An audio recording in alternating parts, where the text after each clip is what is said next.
Bonsoir, à la une de ce journal, les détails du plan Marshall dans la lutte contre Ebola. La France appuie la Guinée. Le président François Hollande parle aussi de l'indépendance de la CENI. C'est parti pour les 72 heures du livre, un salon consacré à la littérature, mais aussi cette année à la science et à l'environnement. Bientôt Conakry, capitale africaine du livre. C'est à suivre. Et puis la lutte traditionnelle relancée à Conakry, l'équipe de l'ASFAG domine les débats dans un tournoi communal. Kaloum, Lanterne Rouge, voilà pour les titres. Merci de nous rejoindre dans cette édition qu'on ouvre à part la rencontre hier entre les présidents français et guinéens. Plusieurs sujets d'actualité au menu des entretiens, la lutte contre Ebola, la stabilité dans la sous-région et l'indépendance de la CENI. Le président François Hollande appelle la classe politique guinéenne à privilégier le dialogue. Le point avec Sanassi Keita. L'engagement de la France aux côtés de la Guinée dans le cadre de la lutte contre la maladie à virus Ebola reste déterminant. Et depuis, le président Alpha Condé a toujours été sensible à cet appui que la France ne cesse d'apporter à la Guinée, dans le but de circonscrire rapidement cette épidémie.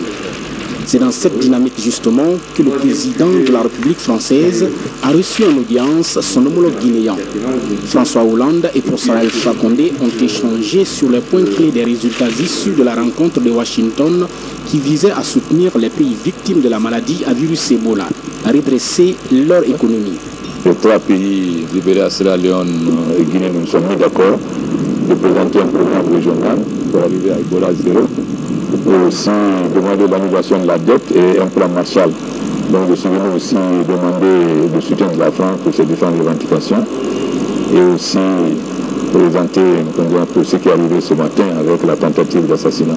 Les questions de démocratie à travers surtout l'organisation d'élections libres, crédibles et inclusives ont été également abordées au cours de cet entretien entre François Hollande et professeur Alpha Condé. En ce qui concerne la Guinée, de faire en sorte que 2015 renforce la démocratie en Guinée et que la Guinée avance de plus en plus comme un pays démocratique. Le gouvernement est ouvert au dialogue, nous n'avons jamais fermé le dialogue, donc ça dépend du dialogue sur quoi. Nous sommes mis d'accord avec l'opposition sur le choix d'un opérateur par rapport à ce que nous avons fait.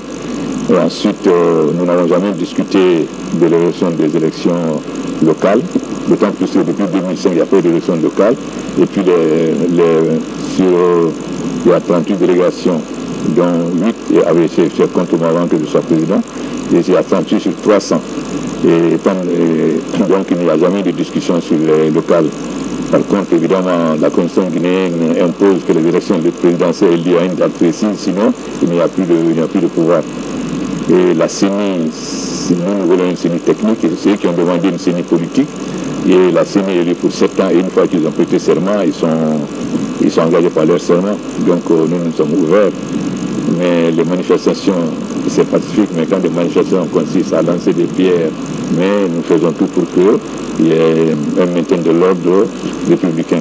La France est au chevet de la Guinée depuis l'apparition de cette épidémie pour témoigner de sa solidarité et de son soutien sans réserve dans le but de gagner le pari de la lutte. Celui d'arriver rapidement à 0 cas d'infection afin que le pays reprenne sa marche vers le développement amorcé. Ce jeudi, de nouvelles manifestations ont secoué la capitale Conakry avec certes moins d'ampleur que les précédentes. Les forces de sécurité ont veillé au maintien d'ordre sur les voies publiques. Difficile de dresser pour l'instant un bilan, mais la gendarmerie et la police ont travaillé de concert pour le rétablissement de la circulation sur les axes chauds, notamment la route Le Prince. Morikaba. La police nationale en alerte déploie de gros moyens pour maintenir non seulement l'ordre, mais aussi la sécurité des personnes et de leurs biens. Cette autre manifestation non autorisée de l'opposition a été gérée de façon professionnelle.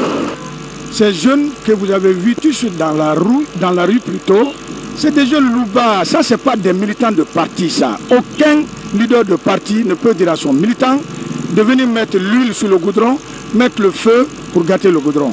Je ne pense pas. Si M. Dallaire ou M. Sidia donnera des instructions pour arracher les poteaux, pour brûler le goudron, creuser des trous sur le goudron, ce n'est pas leur mot d'ordre, c'est sûr. Donc ces jeunes-là, moi je les considère comme des badauds, des drogués. Le renforcement des dispositifs sécuritaires a dissuadé les manifestants et leurs leaders à poursuivre la marche. Tous les deux leaders sont restés à leur domicile.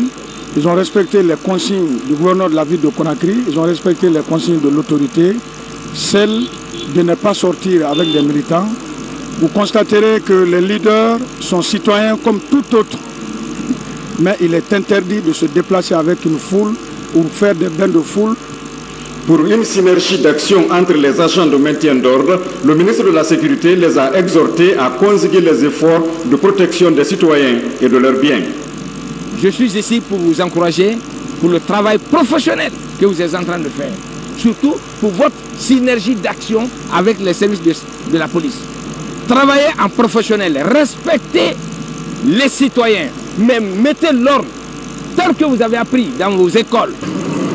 Après cette tournée avec les forces de l'ordre qui a commencé à Matoto, puis en Kossienk, Koza, Bambeto, Amdallah et à la minière, le constat est que les manifestants n'ont pas massivement répondu à l'appel. Ces manifestants auraient trouvé une nouvelle stratégie, déverser des lubrifiants sur les routes, ce qui pourrait contribuer à dégrader très fortement le réseau routier. Mais pendant ce temps, d'autres personnes, des citoyens ordinaires, se disent moins concernés par ces manifestations. Ils veulent simplement vaquer à leurs affaires sans être dérangés. Algassi Mobar. La manifestation de l'opposition ce jeudi a pris une nouvelle allure. Verser du lubrifiant sur la voie publique pour faire tomber les engins roulants, comme c'est le cas ici à Matoto. À Anta, c'est le même constat et les véhicules n'ont pu échapper au piège. Et met l'huile là-bas. En descendant, un motard qui fait l'accident avec un Magbana. Je viens derrière eux. J'ai fait tomber sur eux. Un auto minibus tombé sur moi.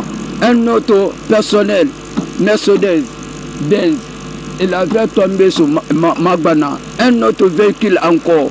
Plus de 8 véhicules, 4 motos. Les jeunes ont déversé une grande quantité d'huile de vidange. Ça fait mal. Quand on déverse de l'huile de vidange sur la chaussée, l'usager qui vient à une certaine vitesse, il peut glisser, il peut déraper et provoquer un accident. Et ce n'est pas ici seulement à Matoto, parce que le cas a été signalé également au niveau de l'aviation militaire. Sur l'axe Lambani-Taouya, la circulation a bénéficié d'un cordon sécuritaire. Les citoyens ont pu vaguer à leurs affaires et expriment leur ras-le-bol de ces manifestations. Aujourd'hui, ce que je vois là, vraiment, c'est nous les pauvres qui souffrent, quoi. Moi, là où je suis là, je paie le loyer, j'ai des enfants. Et je ne vais pas laisser à la maison, il faut que je sorte, je me débrouille. Mes enfants vont avoir de manger. Je sors, je ne sais pas pour casser. Le problème là, on laisse les grands, avec des grands, ils s'arrangent. Et moi, j'étais venu juste pour faire quelque chose là, à Monigram ici. Je n'ai pas pu avoir ce que je voulais à cause de leur manifestation là. Bon, c'est de cesser leur jeu politique là. Nous, on n'a rien à voir dedans. S'il y a quelque chose entre eux, les vieux n'ont qu'à arranger ça entre eux. De tels actes sont contraires à la loi et pourraient conduire à des désagréments au niveau de la circulation routière. Cet acte participe aussi à dégrader le réseau routier. Un des échos de manifestations également dans la ville de Labé où il y a eu des affrontements entre manifestants et forces de l'ordre. Marche avortée à Kindia, mais observée à Dabola. Rien n'a signalé dans plusieurs autres villes du pays, selon un communiqué du gouvernement. À Macenta, par exemple, les populations ont mené leur vie habituelle, la recherche du quotidien pour la plupart. Les citoyens ne veulent pas être mêlés à toutes ces histoires qui, selon eux, au final, ne regardent que les politiques. C'est un reportage de Abdoulaye Diallo. Situé à près de 900 km de Conakry, voici Macenta. Dans cette ville, les boutiques et les services publics et administratifs sont ouverts aux populations. Ici, le mot d'ordre décrété par l'opposition n'est pas au rendez-vous. En ce jeudi, jour de marché, les citoyens ont préféré vaquer à leurs préoccupations. Je ne dis pas que l'opposition n'a pas raison, mais dans sa raison, il y a une autre raison qui est derrière. La raison de la population, il faut d'abord viser le temps. Avant de parler d'une ville morte, il faut d'abord aussi connaître le domaine. Et le terrain, à l'heure qu'il fait, le terrain est un peu saturé. Parce que quand la maladie est terminée, en ce moment, on peut penser à autre chose. Mais alors là, d'abord, c'est un peu difficile. Et je lance un appel à l'opposition pour qu'elle puisse adhérer d'abord au traitement de sa population.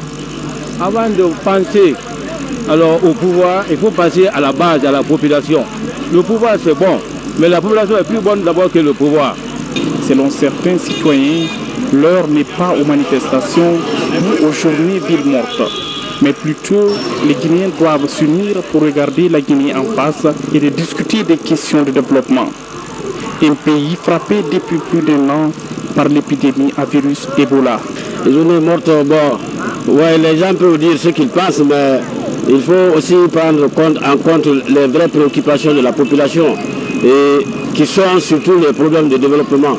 Et chacun, bon, peut faire la phraséologie qu'il veut, mais la réalité en Guinée est que les populations se définissent par leur volonté de développement. Donc, comme vous le constatez, nous, on ne voit rien, on ne sent rien, on est au travail. Bon, moi, je viens de mon bureau et je fais quelques courses et je retourne encore au bureau. Ici, à Massanta, toutes les sensibilités sociopolitiques sont représentées. Il n'a tout que les populations privilégiées pour favoriser la cohésion sociale. Sur ce plateau, je reçois le commissaire Boubacar Kassé. Il est le directeur régional de la police de Conakry. Il a un communiqué qui émane de la police guinéenne et il est, je précise, le porte-parole de la police. Communiqué du ministère de la Sécurité et de la Protection civile. Le ministère de la Sécurité et de la Protection civile constate avec regret que suite à l'organisation d'une série de manifestations non autorisées en contestation du chronogramme des élections présidentielles et communales par l'opposition guinéenne, celle organisée ce jour 23 avril 2015 à quelques endroits du territoire national et qui découle d'une intention délibérée de s'aimer le désordre, le trouble à l'ordre public, a enregistré la mort du nommé Ousmane Ba, âgé de 28 ans, environ apprenti maçon à l'Abbé. Les circonstances de son décès demeurent malheureusement mitigées. Plusieurs hypothèses explicatives sont en examen suite à l'enquête déjà ouverte par nos services. Toutes les dispositions sont prises pour faire la lumière sur les circonstances de sa mort. Le ministère de la Sécurité et de la Protection civile constate par la même occasion que certains individus se livrent aussi à déverser de l'huile de moteur sur les chaussées, occasionnant ainsi des accidents de circulation et la dégradation des chaussées. Le ministère de la Sécurité et de la Protection civile met en garde les auteurs de tels actes et rassure les populations que les services de sécurité sont et resteront dans leur mission régalienne, celle de protéger les citoyens et les biens, de garantir le respect des lois et règlements. Le ministère de la Sécurité et de la Protection civile. Merci beaucoup, commissaire Boubacar Kassé. Je rappelle que vous êtes le porte-parole de la police nationale et que vous êtes le directeur régional de la police. Merci beaucoup. Merci. Des enquêtes ouvertes pour faire la lumière sur la mort de Ousmane Ba, apprenti maçon, décédé lors de manifestations à l'Abbé Justice. On était tous à l'écoute du procès sur la tragédie de Womé. Les peines sont tombées. 11 personnes condamnées à la perpétuité et 15 autres acquittées pour délits non constitués. Hier, le ministre de la Justice s'est exprimé sur le dossier devant la presse. Cheikh Sako est revenu sur la volonté de son département de rapprocher la justice des justiciables. Kernour Sabar. Cour d'assises d'Nzérékouré. Les débats sont bouclés dans le dossier dit de Womé. Les 26 mises en cause sont tous entendus sur leur participation ou non dans cette tuerie. 11 personnes sont reconnues coupables pour avoir donné la mort aux 8 membres de la mission de sensibilisation sur la prévention à Ebola. Ils écopent d'une lourde peine. On a eu donc 11 condamnations à perpétuité, bien que la peine de mort ait été requise. J'ai expliqué un peu que la position du parquet général n'a pas été suivie par la juridiction du jugement. Mais ce qui est important, beaucoup de gens pensaient qu'on n'aurait pas jugé l'affaire de Womé. Donc l'instruction a été jusqu'au bout, la juridiction du jugement a été jusqu'au bout également. Au cours de ce point de presse, le garde des Sceaux a fait le bilan de nombreuses procédures judiciaires, notamment à Forêt-Caria et à Bofa. Metsako annonce aussi l'ouverture très prochaine à Boké d'une session. On a tenu des audiences correctionnelles à Forêt-Caria et à Bofa, où certains de nos compatriotes ont été jugés parce que soit non seulement ils résistaient à la lutte contre Ebola, mais ils commettaient des violences. Et à l'horizon se profile la cour d'assises de Boké pour des faits de crimes qui ont été commis dans cette préfecture. Sur la crise politique guinéenne, le ministre appelle deux partis au dialogue. J'ai été voir celui que la loi a consacré comme chef de file. On a été avec 4 ministres, on a expliqué qu'on a la main tendue pour qu'on puisse dialoguer en Guinée pour trouver des solutions à tous nos problèmes. Pour le cas du présumé criminel junior, Maître Sako promet de situer les responsabilités sur sa dernière sortie médiatique. C'est aussi l'ouverture ce matin des 72 heures du livre. Le coup d'envoi a été donné par le Premier ministre Mohamed Saïd Fofana. Le thème cette année allie la lecture, la science et la sauvegarde de l'environnement. Malgré le mot d'ordre de marche de l'opposition, le salon a accueilli du monde. Adi Kamara. On est heureux pour la vie et aucune garniture n'est aussi charmante que les livres, comme dirait l'autre. C'est pourquoi les 72 heures du livre est une fête annuelle en Guinée qui mobilise les scientifiques, les éditeurs, les médias nationaux et internationaux et autres professionnels du livre. Notre objectif, c'est d'instaurer progressivement la culture de la lecture en Guinée. Ce que je peux donner comme point de vue aux parents, c'est d'apprendre aux enfants à s'amuser avec les livres autant qu'avec les jouets. Parce que c'est un jouet qui vous donne du savoir, qui vous développe votre imagination et qui vous met en relation avec d'autres cultures, avec d'autres mondes. Toujours cet ancrage international avec la venue de la Côte d'Ivoire, qui n'est pas un petit pays en termes de littérature. Et je pense que c'est très bien parce que ça permet de montrer qu'il y a une véritable communauté africaine autour du livre. Et je vais dire, moi, en tant qu'ambassadeur de France, soutenant les 72 heures du livre depuis leur création, ça me fait très plaisir de voir qu'il y a cette grande fraternité africaine autour des 72 heures du livre de Conakry. Livre Sciences, Climat et Environnement, c'est le thème choisi au compte de la 7e édition des 72 heures du livre. La particularité de cette année est la présence en Guinée d'une forte délégation ivoirienne et française et la volonté de l'Harmattan Guinée de faire de Conakry la capitale mondiale du livre. C'est possible que Conakry soit la capitale mondiale du livre, si nous avons la volonté. Aujourd'hui, vous avez beaucoup de membres du gouvernement qui étaient à nos côtés, le Premier ministre en tête. Nous lui avons remis officiellement le projet. Et la campagne commence dès aujourd'hui. La Guinée est retenue pour la Cannes 2023. 2023, c'est dans plusieurs années. Mais 2017, c'est dans 2 ans.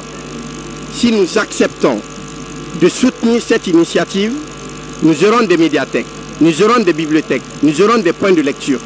La Guinée se mettra à la lecture. C'est ça notre vision. Il faut oser, il faut faire des grands projets pour créer les infrastructures qu'il faut pour notre nation et pour notre République. Ça montre que la chose livre, n'est-ce pas, s'enracine dans le pays et a un avenir. Et c'est ce qu'il faut faire ici et ailleurs pour que le livre se développe, le livre ait un avenir et que la connaissance passe par cet outil fondamental de sa diffusion qu'est le livre. Convaincu que les livres nous charment jusqu'à la moelle, nous parlent, nous forment et nous donnent des conseils, le gouvernement entend s'impliquer davantage dans la promotion de la culture à travers le financement de certaines activités. Aujourd'hui, il est heureux de constater qu'en plus de l'engouement, il y a plus de manuels, il y a plus de livres et les Guinéens commencent à reprendre goût dans la lecture. Je voudrais donc rassurer les uns et les autres que nous prendrons toutes les mesures pour encourager cette initiative, pour que effectivement la Guinée soit dans les années à venir la capitale du livre. Au nom du peuple de Guinée, du gouvernement tout entier, je tiens à remercier encore et à féliciter tous les frères qui sont venus d'ailleurs, les écrivains, surtout les Ivoiriens, qui ont accepté d'honorer la Guinée en acceptant d'être le pays invité d'honneur ce qui nous rassure de la qualité des relations qui existent entre nous et ce pays et nous fait dire qu'entre la Côte d'Ivoire et la Guinée, c'est toujours, n'est-ce pas, l'amitié, la fraternité et les liens séculaires, n'est-ce pas, qui nous unissent. Alors, ce que je dois dire maintenant aux Guinéens, il faut que nous respectons les livres. Le gouvernement, pour sa part, a fourni beaucoup d'efforts, je l'ai dit tout à l'heure dans mon discours. Non seulement nous avons aidé le système éducatif à accéder aux manuels scolaires, mais nous travaillons pour que l'infrastructure dédiée à la culture, à la lecture des bibliothèques soit améliorée. Il appartient maintenant aux Guinéens de reprendre à lire et à prendre le livre, n'est-ce pas, comme un compagnon, comme un ami, comme l'ont dit tout à l'heure les grands artistes, et non pas comme un objet vulgaire que l'on peut utiliser n'importe où et n'importe comment. Les différents stands installés à cet effet ont été visités par le Premier ministre pour savourer les délices des œuvres littéraires. Au cours des 112 heures du livre, les débats et des conférences sur la situation sanitaire en Guinée seront organisés à Conakry et à Labé. Conakry, capitale mondiale du livre en 2017, un défi à relever pour Harmattan et toute la République de Guinée. En tout cas, l'invitation de la Côte d'Ivoire à ce 7e salon est un pas vers cet objectif. C'est ce que nous allons découvrir avec ce reportage de Djenaba Inabari. Conakry, capitale mondiale du livre en 2017. Une vision des hommes de culture guinéens, soutenue par les initiateurs des 72 heures du livre. Le projet en étude à l'UNESCO pourrait être validé dans les 24 prochaines heures. La 7e édition du Salon du livre de Conakry s'ouvre avec l'espoir de voir ce projet se réaliser. Ouaga est la capitale africaine du cinéma, Bamako pour la photo, Abidjan pour la musique. Conakry veut avoir le livre.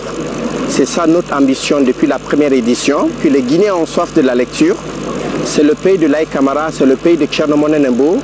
Nous avons notre rôle à jouer sur l'échiquier du continent, avoir cette belle place du livre sur le continent. Le Salon du livre est l'occasion pour les écrivains guinéens d'échanger sur ce projet.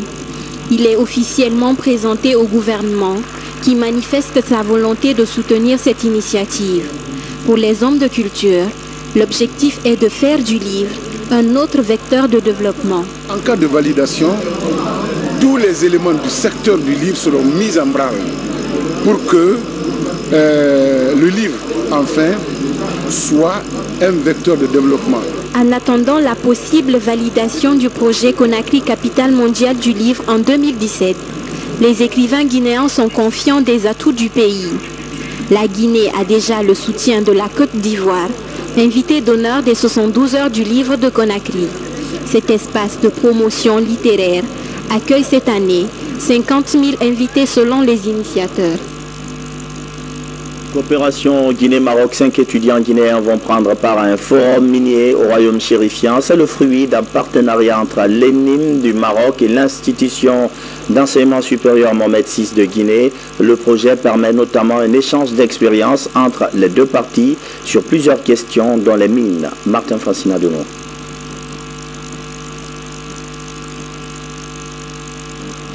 La diplomate guinéenne a rassuré de son engagement à contribuer à la consolidation et à la diversification des liens traditionnels unissant les deux pays pendant sa mission en Allemagne. Madame Touré Fatmata Baldé a saisi cette occasion pour s'appesantir sur les efforts remarquables fournis par les autorités guinéennes en matière de promotion de la démocratie et de renforcement des institutions républicaines. Le président allemand a apprécié le changement politique et les perspectives de développement ambitionnées par le chef de l'État, son Excellence professeur Alpha Condé. Sur le plan diplomatique toujours, les relations entre la Guinée et le Madagascar entrent dans une nouvelle dynamique avec le réchauffement de la coopération bilatérale, comme en témoigne la nomination d'un nouvel ambassadeur de notre pays auprès du président malgache avec résidence à Pretoria.